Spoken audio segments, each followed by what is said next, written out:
Well, good morning, and welcome to another Sunrise meeting. Now, to kick off the meeting and to invoke God's presence, I'll invite Rotarian Tamara Evans to do the invocation. Good morning, Antoinette. Let us pray. Let us pray. Heavenly Father, we give you thanks and praise for allowing us to enter into your presence this morning. We thank you for another opportunity to connect virtually for this meeting. We ask, Lord, that your holy presence be with us. Give us clarity of mind, of thought. Help us to be able to embrace all that is being said this morning. And I pray that the guest speaker will be able to provide us with information that will be helpful to us in preparing and understanding the topic at hand this morning. We also lift up our President Therese to you and his family. We pray, Lord, that you would be in their midst, strengthen their bodies, and give them a speedy recovery, we pray. In Jesus' name, amen. Amen. Thank you, Rotarian Tamara. I'll now invite our bubbly Rotarian Archelin to do the loyal toast. Thank you. Good morning, PE Donna. And today is a present. And there is no better beautiful time to give a loyal toast. So I am going to ask all of my fellow Rotarians and our guests to raise your mugs, your glasses, your champagne glasses, and whatever that is, raise it with me in great jubilation. Yes, and the loyal toast. And you can turn your mic on so I can hear you. To the Commonwealth of the Bahamas. To the Commonwealth of the Bahamas, and I'm raising my glasses. Beautiful. I'm raising my glasses, Peter. Rotarian Archelin, because I didn't have a glass, so I'm raising another pair of glasses. Okay, thank you so much for that. Always bubbly, always get us off to a great start. All right, and so I'm going to now invite Secretary Akima to welcome our visitors, both Rotarians and guests. Secretary Akima. Thank you very much, P. Donna. I'm President Therese. Good morning, everyone, and welcome to our Nassau Sunrise meeting. Thank you all for joining us this morning. I have scrolled and I don't recognize any visiting Rotarians, but we do have some guests with us this morning. So I will open up the floor for any Rotarians to introduce their guests, please. Okay, I just saw President IPP Alicia just entered the room from St. Martin Sunset, or is it Sunrise? From St. Martin. Welcome, President Alicia. And I have a guest. I see Raymond Wells entered the room. Good morning, Raymond. Could you open your mic and say good morning? He's an IT specialist and someone who is interested in Rotary. He's here to take a look at us, so make sure you're on your good behavior this morning. Welcome, Raymond. Good morning, all. Good morning. Great to have you. Okay, we also have Dr. Chevette Stevens. And Dr. Stevens would have been a guest speaker at one of our meetings, and she's also visiting, I think, for the third time and very much interested in becoming a member of our club. You can open your mic and say good morning, Dr. Stevens. Good morning, all. All right, I have another guest, Julie Meadows. Julie, welcome to the meeting. Please open your mic and say good morning to. Good morning. Thank you for having me. Okay, great. I think I may have a few more, so let me just scan this quickly. I just see Miss Akeisha Smith, my usual visitor. Yeah. And former Rotarian, thank you for joining us this morning. And Alfie, I'm not sure who you may be if you're a visiting Rotarian or guest, but thank you also for joining us this morning. Would that be it for you, P. Donna? Pardon me? Would that be all of your guests this morning? Yeah, I'm still checking, but if they come in after we've started, just welcome to the meeting and do enjoy. I think that's it, Secretary Akimo. And I do see our guest speaker has joined the chat as well. Mr. Simmons, thank you so much for joining us this morning, and we look forward to your presentation. Thank you, President-elect Donette, and back to you. Thank you so much, Secretary Akimo. All right, so again, very warm welcome, everyone. I am sitting in for President Therese, who is currently having COVID. He's vaccinated, so I'm sure that his symptoms will go away very, very quickly. We have our raffle this morning. I'm sure it's another great raffle prize. And so I now invite Director Tanisha to tell us what our raffle prize is and to make that call of action. Good morning, everyone. Thank you very much, PE Donette. Yes, you are correct. We have an awesome raffle prize this morning, but it's two. So this morning, we're going to be raffling off 2 bottles of wine.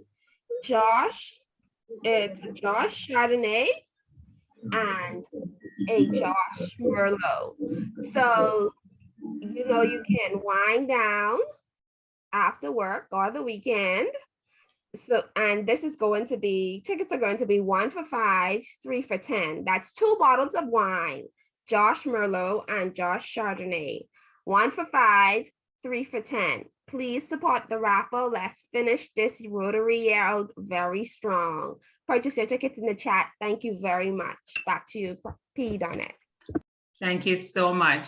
I just noticed that PDG Felix is in the meeting, and as you guys know, they are in Houston attending the international conference, which finished yesterday, and so he may be making his way back home to the Bahamas today. We wish you and all the other convention attendees a safe journey back home. All right, we'll now, so please enter your raffle request in the chat so that you can get a chance to win that raffle. We'll now take notices. Are there any notices?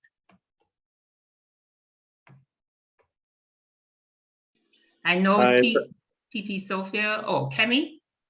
Can I take the floor, please? Go right ahead, Kemi. So yes, just wanted to thank I think it was 8 Rotarians who showed up on the rainy Friday Labor Day holiday weekend.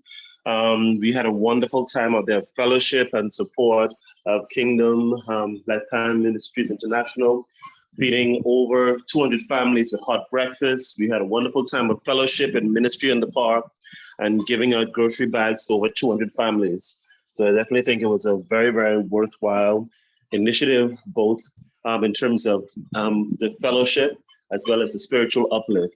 So thanks to all the Rotarians who participated, and the church and the community are definitely very grateful. Back to you.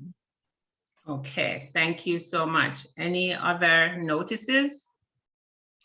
Okay, so I have one. Our changeover, our annual changeover will be on the 30th of June.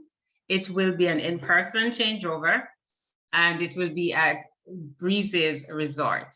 It's a champagne breakfast. Tickets are only $35, and you have a wonderful champagne breakfast. It's buffet, so you can eat all that you can. Come hungry and come prepared to have fun.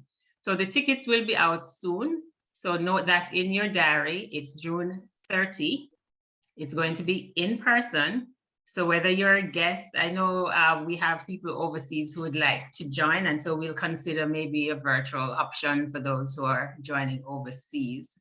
But for now, it's going to be in person. We're not sure how we can set up that room to have an online option, but we'll look into it. And so please book that as a time that you will get back in person. We have not met in person for a long time. The awards for this current year will be handed out as well. And there's some actually interesting prizes and raffles. The main raffle ticket is 2 nights for 2, all inclusive at the Warwick Hotel in Paradise Island. So please come and have a wonderful time on the 30th of June. Any other notices? I know that PP Sophia is well on her way with our golf tournament. I'll just hand the mic to her so that she can give us an update on that. PP Sophia? Good morning, and good morning, fellow Rotarians. Thank you, P.E. Donnett. Yes, you would have all received the corporate letter that should go out to corporate partners as soon as possible regarding the Nassau Sunrise Open scheduled for Sunday, August 7th. Tea time is 9 a.m. I did put a call out for committee members. I received a sprinkling of individuals who wanted to serve on the committee. It's okay. But on the day of, we will need perhaps our color teams out in full force to assist. But for now, our assistance, your assistance is required to bring in 1 or 2 corporate sponsors. And this year we're doing it a little different in that, first of all, we were very happy to partner once again with TireFlex Star Motors for the hole-in-one grand prize, which belongs to, I understand, PDG Felix, but we will see how that goes. It's the 2022 Mercedes-Benz C-Class, and they were very happy to give that prize to us again. So let's hope that somebody really gets that hole-in-one this go round. But the other donations that we are asking for you to help bring in, obviously, are cash donations between $3,000 to $6,000. Absolutely, that is not a limit. If someone wants to give $10,000, we'll take it, but we're being modest. We're also looking for a sponsorship for 4 junior golfers of $1,200. That should cover 4 junior golfers. And individual player cost is $350. And that's, per player, 4 or 8 golfers from the same organization. The fee then drops to $325. So, for example, Fidelity signed up 4 players last year at the full rate. What we're doing this time is we're discounting them $25 per player this go round. So rather than the $350, I know they can afford it, but we're giving it to them for $325 if they sign up 4 players. So you who work in the different corporate agencies, they may not want to do the $3,000 to $6,000, but they would want to put in 4 golfers.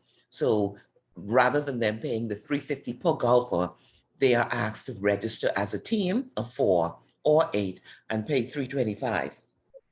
For Rotarian golfers, we're discounting $50. So all of us who have been out there practicing and swinging up and down on the greens, I know you want to play this go round, and we want you to play. We don't have any YouTubers this go round. We have actual golfers.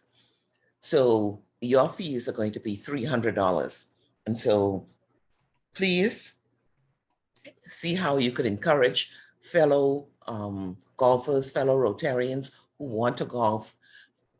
Lots of people in the corporate space who are interested in golfing. Please, please, please, the Fidelity bank account is there.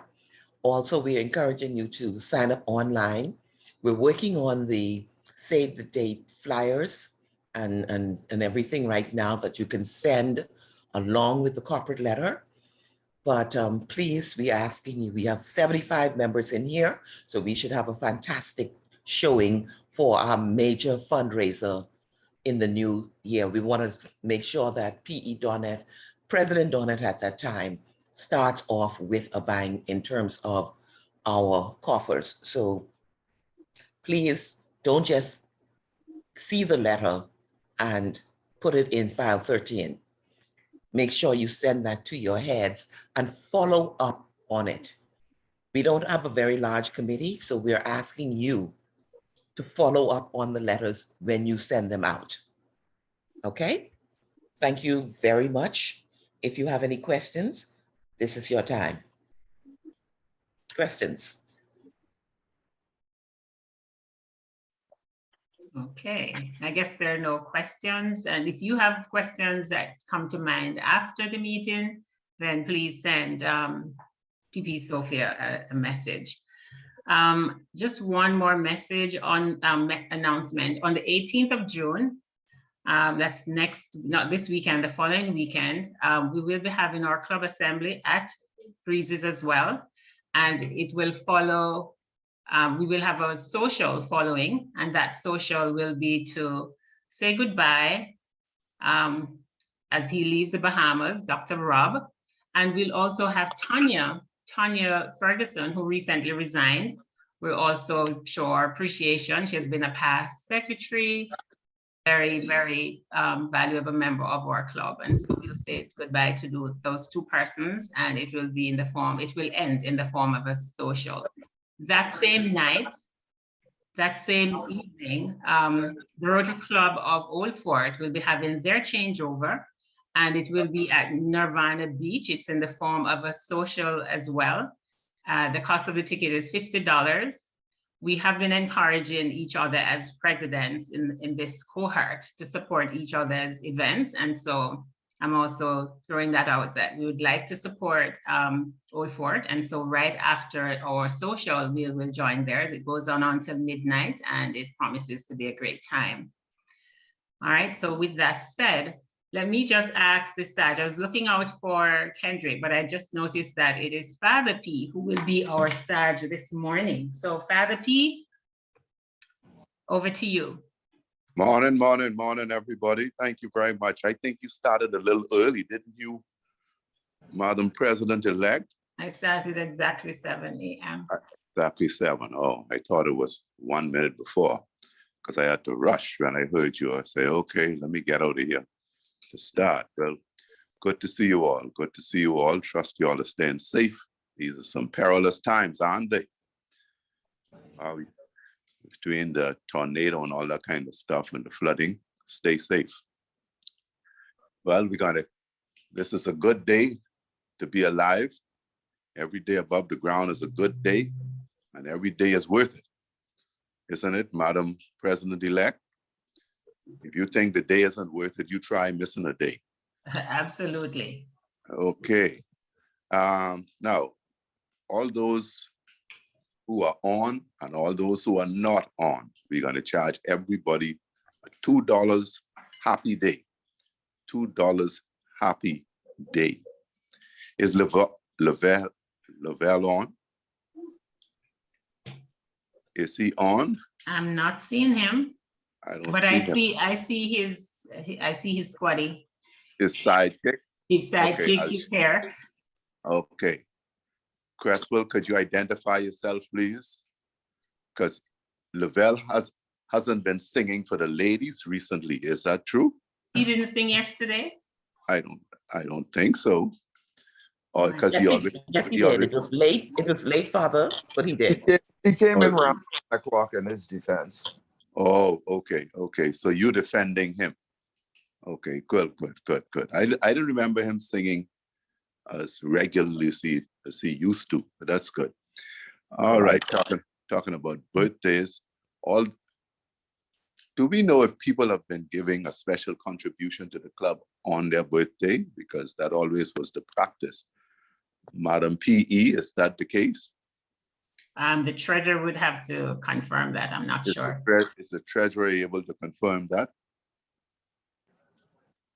Because we do want to raise funds. We do want to thank God. We want to thank the club, and we've often given money in the same number of our age. But when you reach a certain age, I think you have to stop that because it's really too much money you'd have to be spending. Those of us who hitting the big 7-0. All right. So we charge everybody $2, and all those who went on the trip, they send back all them nice pictures and how it's an honor to represent us. Well, let's charge you an extra $2, Madam Treasurer. I know you could find that out. Fidelity, we are told, is always very generous. I went there the other day. Cresswell is on. All right, Cresswell. I spoke with Cresswell the other day. I say, Cresswell, I need a loan, man. I need a loan. He said, Father, go to one of the offices. So I went to one of the offices and say, Father, I was just joking, of course, to say, how much money you want? I said, give me $50,000. He said, okay. How many years you want to pay it off? 10 or 20 years. I say, look, your man, at my age, I don't even buy green bananas. So don't mess with no loan. No loan at this point. You heard of the man who was being interviewed, this old fellow. And they asked him, say, man, you're an old fella now and you drinking, smoking. And as I get old, I get to appreciate these stories. So fellas say you're drinking and smoking, you're carousing, you're hanging out with young women. What does your doctor say? Oh, my doctor died.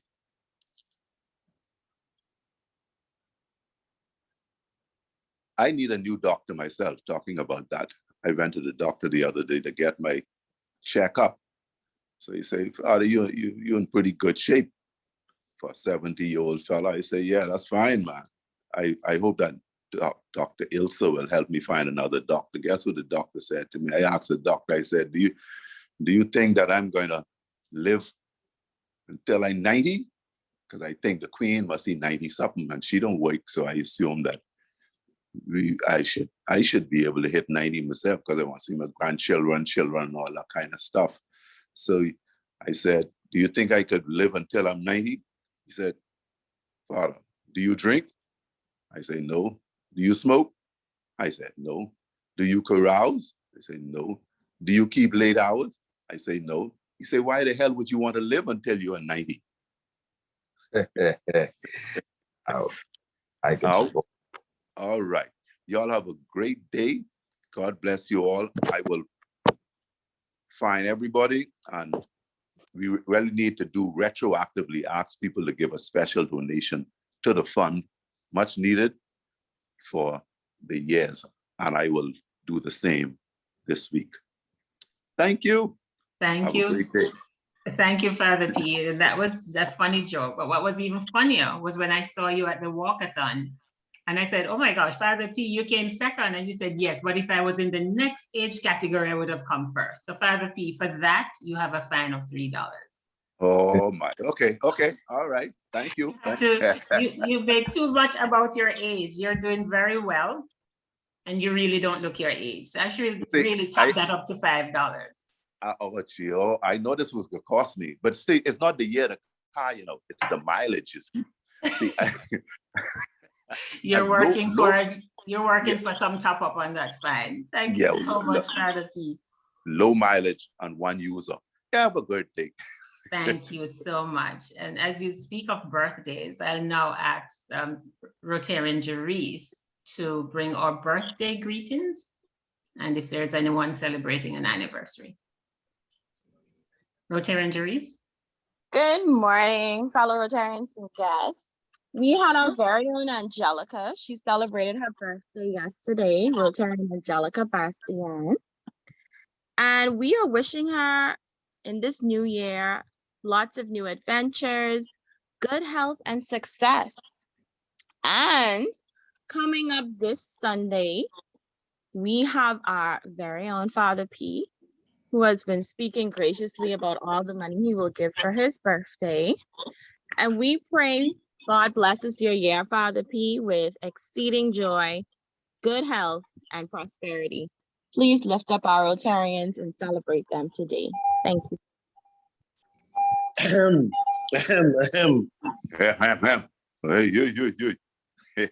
Thank you all.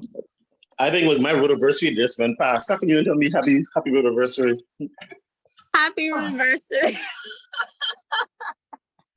Happy anniversary, Kemi. All right, so we'll now have our Rotary Minute, and PP Diana Lynn will bring our Rotary Minute. A very pleasant good morning to one and all. Your Rotary Minute is being brought to you by Rotary and the United Nations. During and after World War II, Rotarians became increasingly involved in promoting international understanding. In 1945, 49 Rotarian members served in 29 delegations to the United Nations Charter Conference.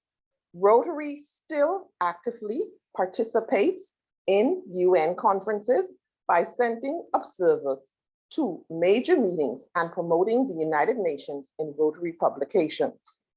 Rotary International's relationship with the United Nations Education, Scientific, and Cultural Organization, UNESCO, dates back to 1943, London Rotary Conference that promoted international culture and educational exchanges. Attended by ministers of education and observers from around the world, and chaired by a past president of Rotary International, the conference was an impetus to the establishment of UNESCO in 1946. Today, Rotary holds the highest consultative status offered to a non-governmental organization by the UN's Economic and Social Council, which oversees many specialized UN agencies. The Rotary Representative Network maintains and furthers its relationship with several UN bodies, programs, commissions, and agencies.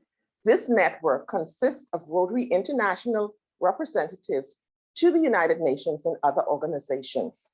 Rotary Day at the United Nations each year celebrates the organizer's shared vision for peace and highlights the critical humanitarian activities that Rotary and the United Nations lead around the world.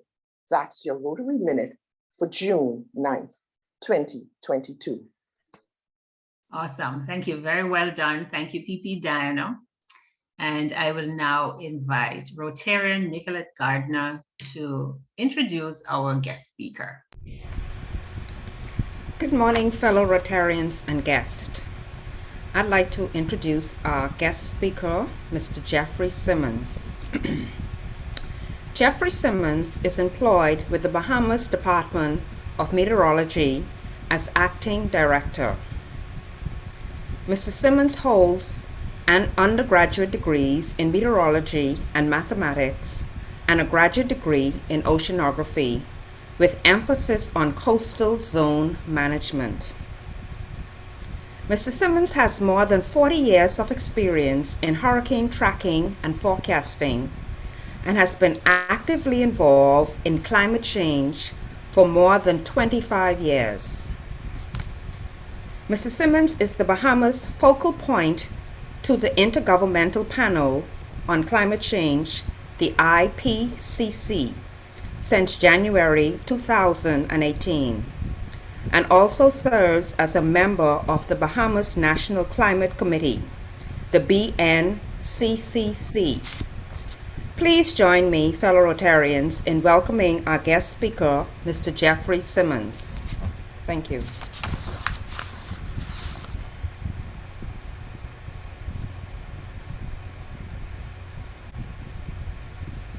Good morning, Rotarians, and pleasure to join you guys this morning. To give you a talk this morning, we'll talk mainly about preparing for the hurricane season and other matters that related to the hurricanes and the role of the Department of Meteorology in all of this. I prepared a small presentation, if I can. Am I allowed to share? Okay, let me do that.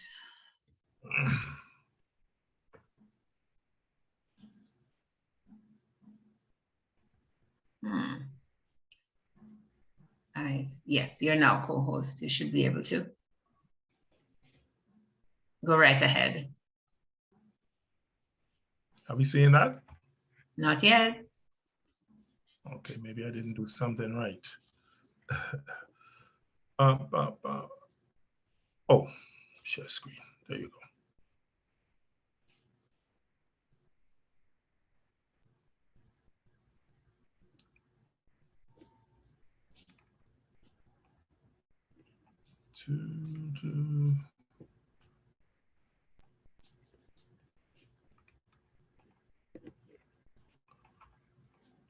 Can't seem to get this going. Where is it? That's not it yet? Not yet. No, not yet. Okay, yes, come on, let's go. Oh, am I allowed? I don't see where I'm being allowed to share. Share advanced. Yes. Share option.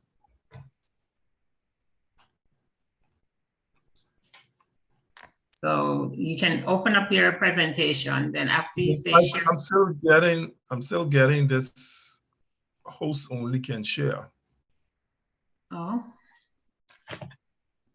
No, one participant. Should be able to share. Would you like to send it in the chat and then I could open it up and share it? Okay. I'm kind of lost here. I'm not seeing this.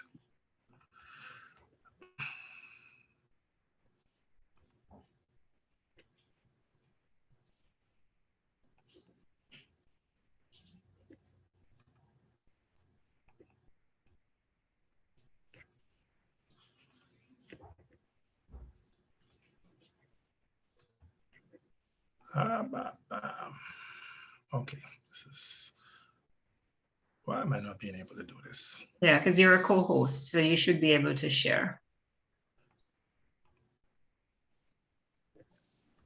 Donna, is he using a laptop or iPad? I'm using a laptop, Android. And you are seeing the presentation, right? I'm seeing the presentation, but okay, so after you hit share screen, go back to the presentation and hit share screen again. Okay. And I don't have that ability. Okay, let's do it again. Share screen. Go to the presentation.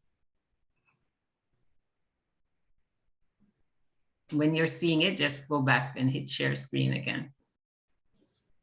That's the thing, I can't get back to sharing screen. Okay, now I get it. Okay, I found it, there you go. Okay, awesome. Yes, we're seeing now. Great. Okay, where am I? I'm at the beginning of am I there? Okay, sorry about that little glitch. So we now into our 2022 hurricane season, which has been predicted to be another active season for this year. Oh, let me put this full screen. There you go. So these are, so we every year, like as you all will know, we put out a prediction. We have various sources that we work along with that actually assist us in putting out a hurricane prediction for the season. And one of those, well, two of those sources I have here on the screen. You have AccuWeather, and usually, you know, these entities, they usually are on cue. Some of them give a bit more information than others. So when you combine all of them together, basically, you know, you get a good understanding of everything. So first, on the left of our screen here, we have from AccuWeather, and what they do is they compare the previous season with their prediction, along with what a normal season would look like. And usually, when we talk about a normal season or an average season, we take the average, and in meteorology, we try to spread out as much as possible to take into consideration all the anomalies that would have happened throughout the time period. So we use a 30-year period, and we usually update that every 10 years. So the period that we are looking for our average season will now be from 1991 to to 2020. That's a 30-year period that we are now using, and we'll update that again in 2031.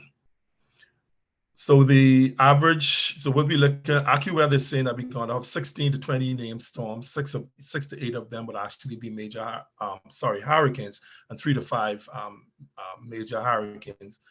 While NOAA, with whom the National Weather Service in Miami is attached, we work closely with, they also do a range, and their range is almost similar to AccuWeather. Their range is 14 to 21 named storms, 6 to 10 hurricanes, and 3 to 6 of them to become major hurricanes.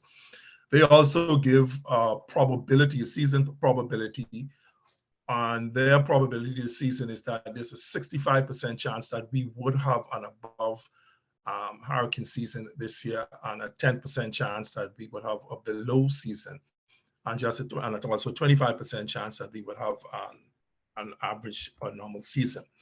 One of my favorite ones are Colorado State University. They're usually the first to put out, this is now their second prediction for the season that we're looking at. And they,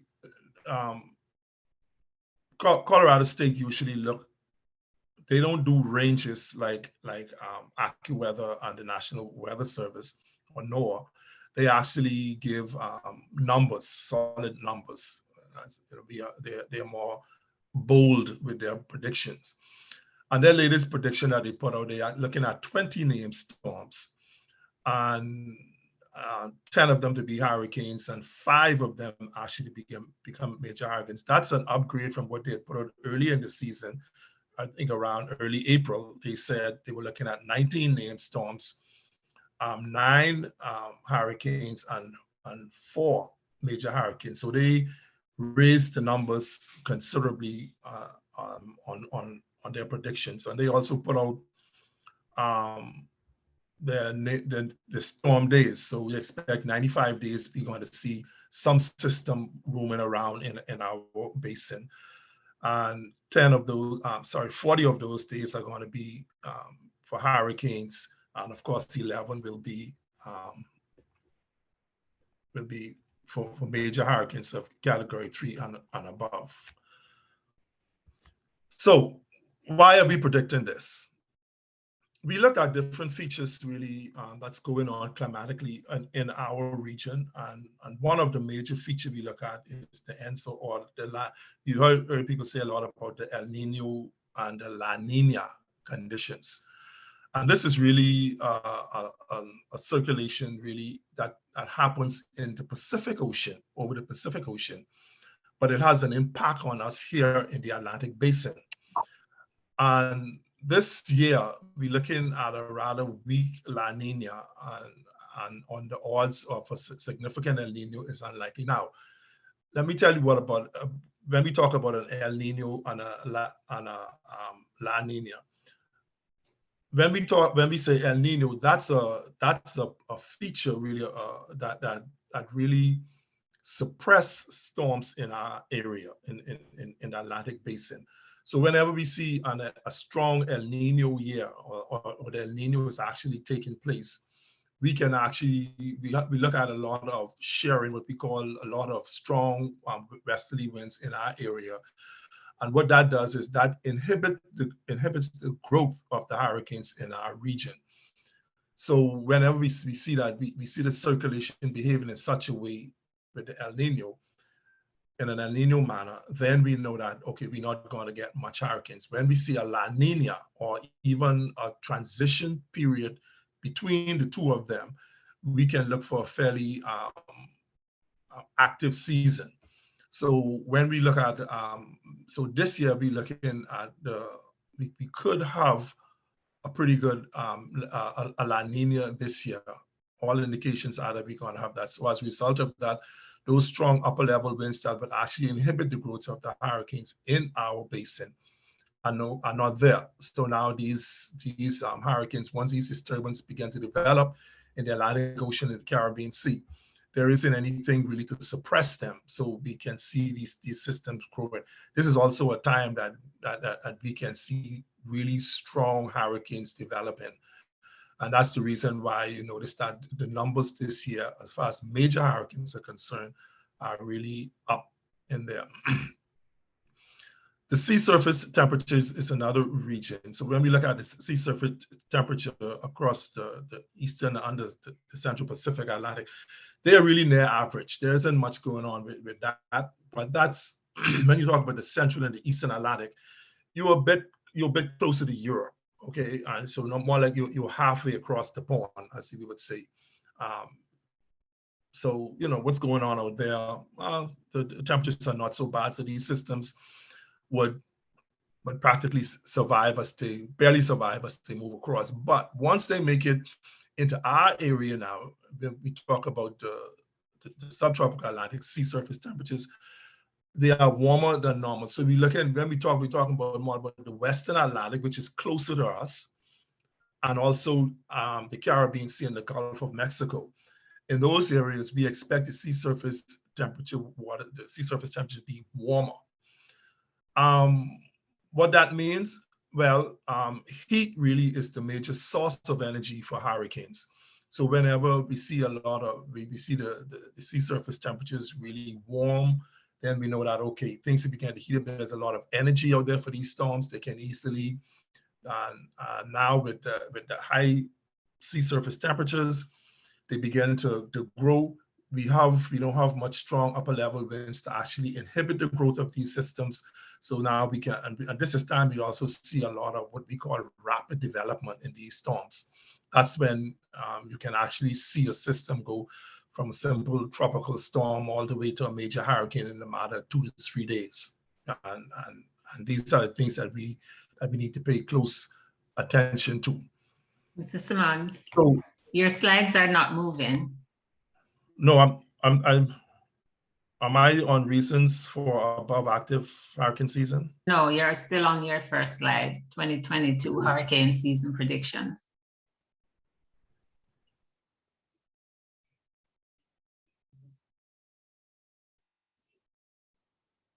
They're not moving? No.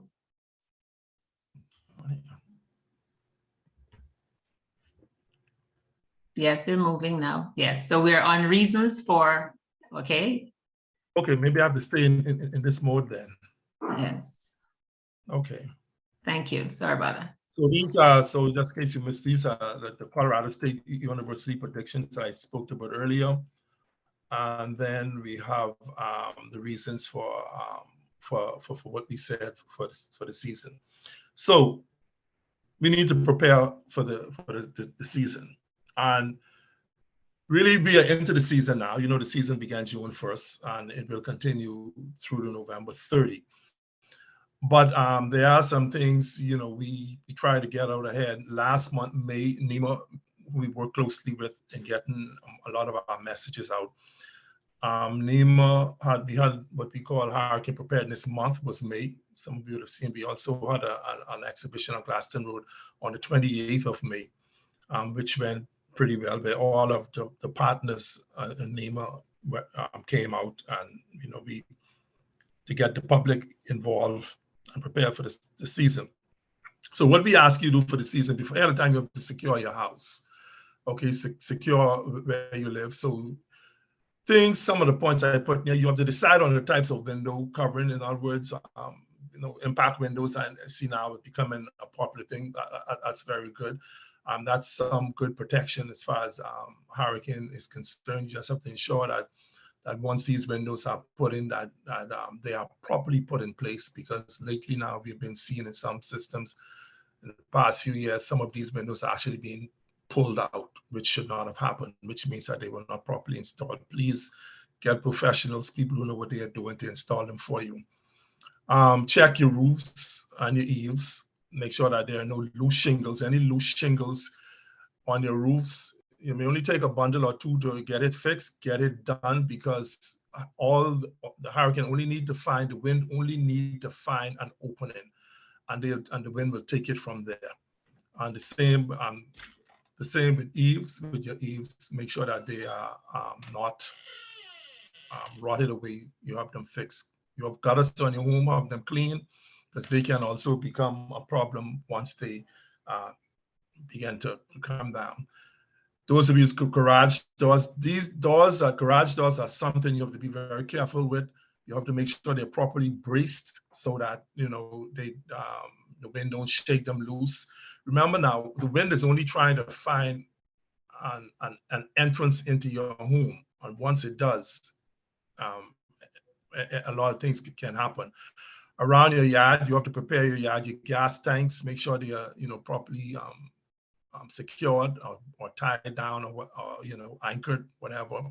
Your patio furniture, always keep them, you know, whenever we hear there's a warning, be prepared, you know, have a place already prepared as to what you're going to do with your patio furniture in the event that a hurricane starts. You don't want to leave them outside. You want to bring them inside and secure them so that they don't become missiles. And make sure, of course, make sure all the trees that near your house that could possibly fall on your roofs and create damage, make sure that they are trimmed and moved, and so you don't have that sort of a problem. And another thing, I know a lot of us, we have pets. I didn't put that here, but you know, a lot of us, you know, we keep them in the house. Those of us who don't, who keep them in the yard, some of us have the security in your yard. Well, you know, you want to take care of your security guard also during this time. So you have to think about, if you have a dog that lives in the yard, even though you may have a little kennel outside for your dog, that will not work. So you need to look at possibly if you have a laundry room, or the possibility of even taking them into the house during the hurricane so that they can also be protected. And these are, and now that's in the event you plan to stay at home. So sometimes you have to, if you're going to leave home, this is a list that I downloaded from the National Weather Service, United States National Weather Service, NOAA. And this is some of the things that, you know, they ask you to do if you are evacuating. Even if you're not evacuating, some of these things you need to do, like you need to make sure those who are on medication, try to have at least 2 weeks supplies of medication on hand. Have some cash available in case you need it. ATMs could possibly go down due to power failure or for any other reason. It'd be good to have them, have your flashlights and batteries. Make sure you have your phone's portable chargers. All of your documents like your birth certificates, passports, and all of those, that they are properly secured in a plastic bag, and so that they don't get damaged. And you know, it's important to have battery-powered radios, especially if you don't have a generator, and to have it if you plan on leaving home. And then you have your list of phone numbers you need to keep available, like your doctors, your insurance, and all of that. It's a good time of the year. I know this is not a popular statement at this time, especially with the prices, but it's good to try to keep your car at least on half full. We have all seen, I remember 2016 was when us here in New Providence really had the last time we had an impact from Hurricane Matthew. And all of you remember those dreadful lines at the gas pumps and all of that. So, you know, you try to protect yourself to avoid these things. Non-perishable food and water. We try to, you know, encourage people that, you know, beginning May, June, when you do your grocery shopping, pick up an extra few cans of something like tuna, which you like, mackerel, soups, whatever, and keep them, you know, as a hurricane food kit, more or less. That's not to be touched unless there may be a hurricane. And also try to keep, you know, as many water as possible on hand. We try to, the benchmark really is, I think it's 2 weeks supply of water per person in the household. Try to keep that available at all times. Don't forget now, a hurricane would come upon us. If, let's say, we're impacted by a hurricane, that would happen 24, 36 hours that we would actually be under the hurricane. You will be experiencing the passage of the hurricane. But we really go through the impacts of the hurricane that could happen for weeks after. So you have to prepare for that time period. that you can actually sustain your household and take care of yourself, at least to get 1 or 2 decent meals a day, and you have supply of drinking water available. And these are all the other things that you take into your shelter, and your cleaning supplies and all those that you keep handy. And also under the COVID, we're still under COVID-19. So we asking persons, if you, in the event you have to leave home, always good to keep some masks, face masks, and your disinfectants and your hand sanitizers available to move with you. So that's your preparation kit basically for your season. This is something that I put up just to show you how the season progressed throughout from June 1st to November 30. That's the time for this. That's the official time for the season. But you see this chart actually starts from May 10th and it goes into Christmas actually. So it started really from early May. Includes the month of December, sorry, May and December also. This has actually been the first year in about 5 years that we have not had a system developed in the hurricane basin before June 1st. Of course, by June 1st, we had something threatening. Soon after June 1st, we had Alex, and that affected us on the weekend. Really, yeah, well, it wasn't a tropical storm at the time it passed us, but it sure acted as if it were. But scientifically, it was not really a tropical storm until after it actually passed us and moved further into the Atlantic Ocean. And just to show you how, that come up, yes. Okay, that's the map of North America, North Central America, and the top part of the northern portion of South America. And somewhere under all of that line you see is the Bahamas, I think somewhere in this area here. What these are actually tracks of hurricanes that have affected the hurricane basin for the past about 160 years. Okay, and all of this marking is really made. One of these tracks is something like one of these small thin lines up here. Okay, and so these are the many storms that have passed through. These are each individual tracks beginning. This actually started from 1850, and I think this map is updated to about 2015 or thereabouts. So we still have a few more lines we need to throw in this, and this is how active we are. And actually, what happens here is that when we did an analysis and checked on what happened here in the Atlantic basin in our area, the number one place hit let me say it correctly. The place that was actually hit by the most hurricanes during this time period was actually the island of Abaco. So, and I think you had Grand Bahama came in at about 3. And so the Bahamas have like at least 2 islands in the Bahamas are in the top 5 spots in the entire region. It's like Hurricane Ali. That is a fact.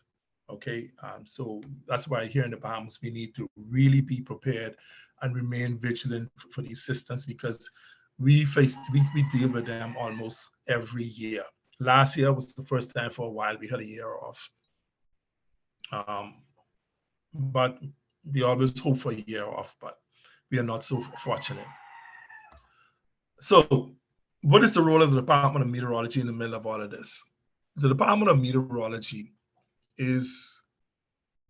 we are a part of a global organization called the World Meteorological Organization, which is actually a body, an arm of the United Nations.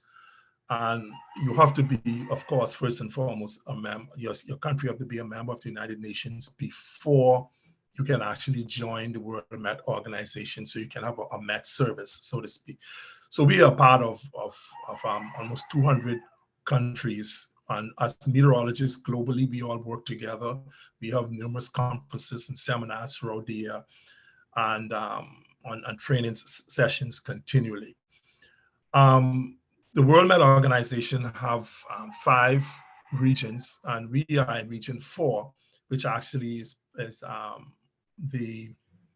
include North America, which is Canada and United States, along with all the Central American countries and all Caribbean countries. We are all a part of that, and so our responsibility when it comes to tropical cyclones is actually to provide the Bahamian public with detailed information as to what's going on. We issue all alerts on tropical cyclones for the Bahamas and the Turks and Caicos Islands. We take on the responsibility as a member of the World Met Organization. We were asked to take on the take on responsibility for the Turks and Caicos Islands because one, they are not a part of the World Met Organization, and their Met service is not up to the standard to actually perform these duties. And so through the World Met Organization, even though you may not be a country may not be a part of the World Met Organization, we know you're still going to be affected by weather. So World Met Organization basically look at a global thing, look at every country, every individual on planet Earth to make sure that they are secured and properly managed and taken care of when it comes to extreme weather events, especially in the case of hurricanes. So for that reason, we also have responsibility for the Turks and Caicos Islands, and we liaise, the Department of Meteorology here in the Bahamas, we liaise with their disaster management agency to inform them of what's going on, and they in turn will share the information with their people. Now, I want to say here that only the Bahamas Department of Meteorology has the authority to issue any alerts in terms of watches, hurricane or tropical storm watches or warnings for the Bahamas and the Turks and Caicos Islands. And, so we know people would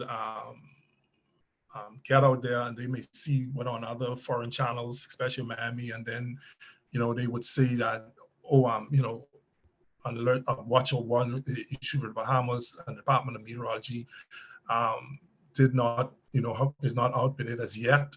That is impossible. The National Hurricane Center, or nobody else for that matter, has the authority to, oh my goodness, I do have my charger, has the authority to issue these warnings. So we do that, and what we do actually is that we tailor our alerts for the Bahamian public, okay? So that's where, and so that's the reason why we take our time and we make sure that our public is taken care of. And visit our website, met.gov.bs, to get information. I'm having some challenges here, but that's the end of my presentation. I don't know how long I'll be able to hang around for questions. I'm having challenges. I'm not working with my adapter. Thank you. Okay, thank you so much. Any questions for Mrs. Simmons? Yes, ma'am. Can I? Okay, good. Yes, go ahead. Okay, any questions? 18%. Okay, no questions? Hi, good morning. Yes, I have a question. Sure, go ahead. I know that this is off the topic of hurricanes, but with the videos and everything circulating in reference to tornadoes, that little mini tornadoes, so I don't know if we can actually say that they were actual tornadoes. I just have a question in reference to, is there any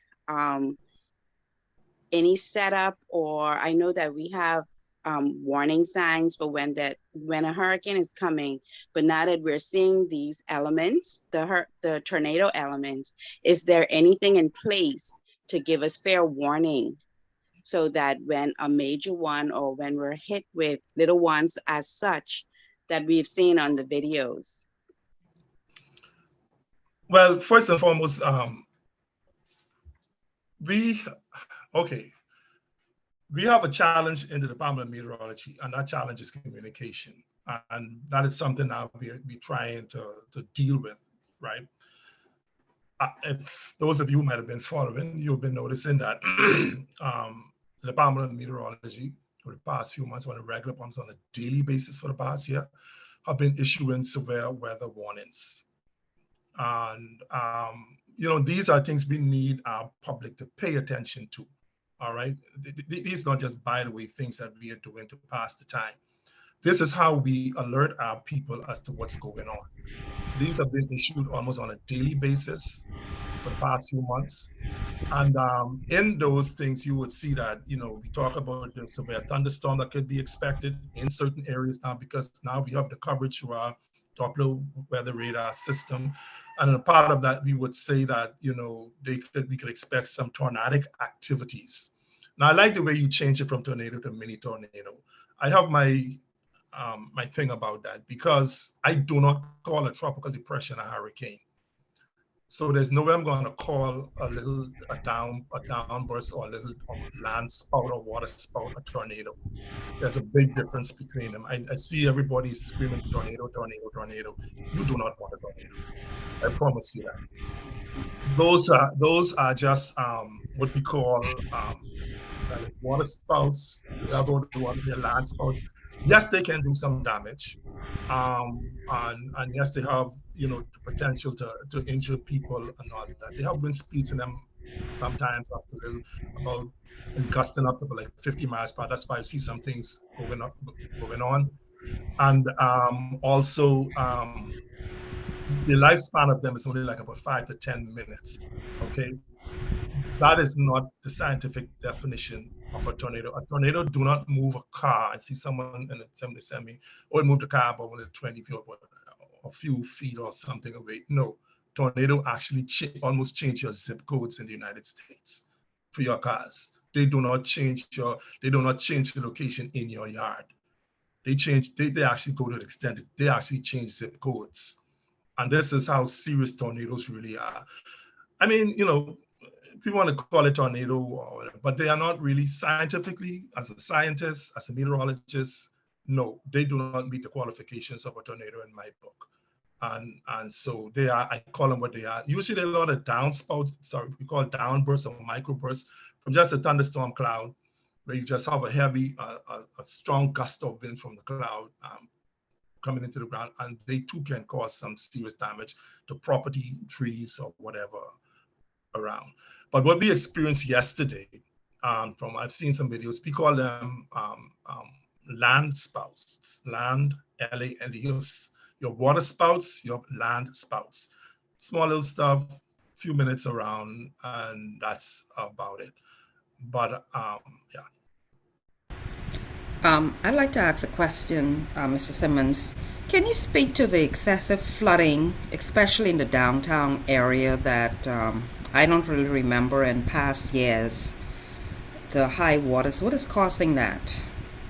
I'm talking about other than the rain. I mean, the flooding has been really, really excessive this year. You're talking about what in Dowsville Street area in particular? Yes. Right. That happens usually when we have spring tides. We experience 2 spring tides every month, during full moon and during new moon. That's when we get what we call spring tides, and some of them are higher than others. And so that's why you'll get those high water, and you'll get the flooding in that area. Remember now, we are very flat, we're very low lying, almost at sea level in most cases. And so when you get that kind of activity going on, apparently the drains, because of the drains that they would have in that area, that would have been put in place in that area, the water is going to flow from high to low. So if the water is higher in the seas, which it would be at that time because of the spring tide, it would actually push the water inland. And that's why you get that flooding, particularly you see in the Dowsville Street areas. And that comes through the drainage system that's actually in that area. That's what causes that. Okay, so it has nothing to do with the dredging of the ports or anything like that, some people were saying. No, that have been going on. That have been going on for many, many months, for many years. And I don't know if the dredging would have exacerbated it to some extent. I can't say, but I know for a fact that has been going on for many years. Okay, thank you. Okay, so Mr. Simmons, thank you so much for that. But to say our official thank you, I invite Rotarian Kemi to move the vote of thanks. Hi, good morning. Firstly, I see my guest Renee's in here in the chat, so just wanted to say good morning and thank you for attending.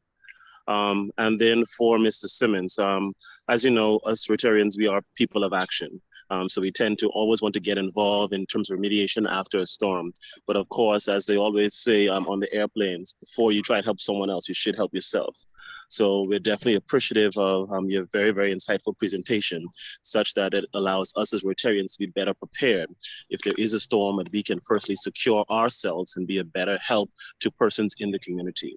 And I say this being a personal, someone who's personally impacted by Hurricane Dorian, who would have lost everything, including simple baby pictures, etc. So the tips that you shared, trust me, certainly will be taken to heart by us in terms of our preparation for this storm season.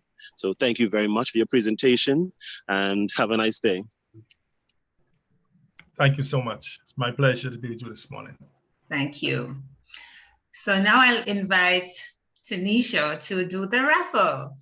Hope you're feeling lucky this morning. Over to you, Rotary Director Tanisha. Thank you, P. Donette. Okay. Can everyone see the wheel? Yes, we can. Got everyone, so I'm just going to shuffle.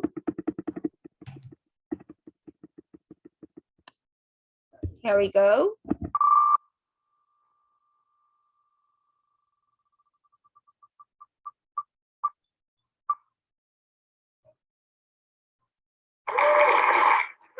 Private P, that's your birthday gift. No. That was so close to me. No. Other people don't drink. Private P don't drink. No. Oh, really? I thought. Well, even better, so you can pass it to the next person on the wheel, which is Oh, me. you have some friends who do.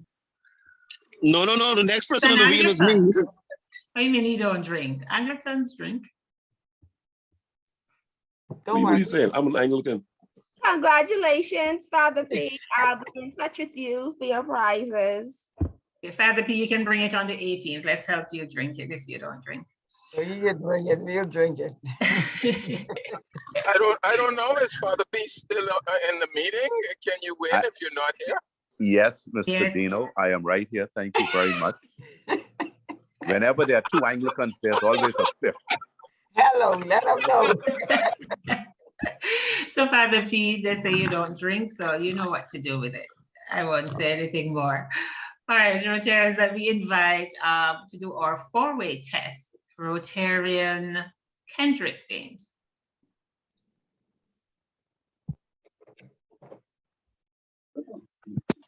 Good morning, Rotarians. Hope everybody is good. Good morning. Four-way test of the things we think, say, or do. Is it the truth? Is it the truth? Truth. Is it fair to all concerned? Is it fair to all concerned? Will it build goodwill and better friendships? Will it build goodwill and better friendships? Will it be beneficial to all concerned? Will it be beneficial to all concerned? Thank you. And to do our final toast, Rotarian Jessica. Good morning, everyone. Good morning. Final toast will be to Rotary around the world. To Rotary around the world. Rotary around the world. And that closes the curtain on our morning's meeting. We wish President Terez a speedy recovery. And I just want to leave you with one word.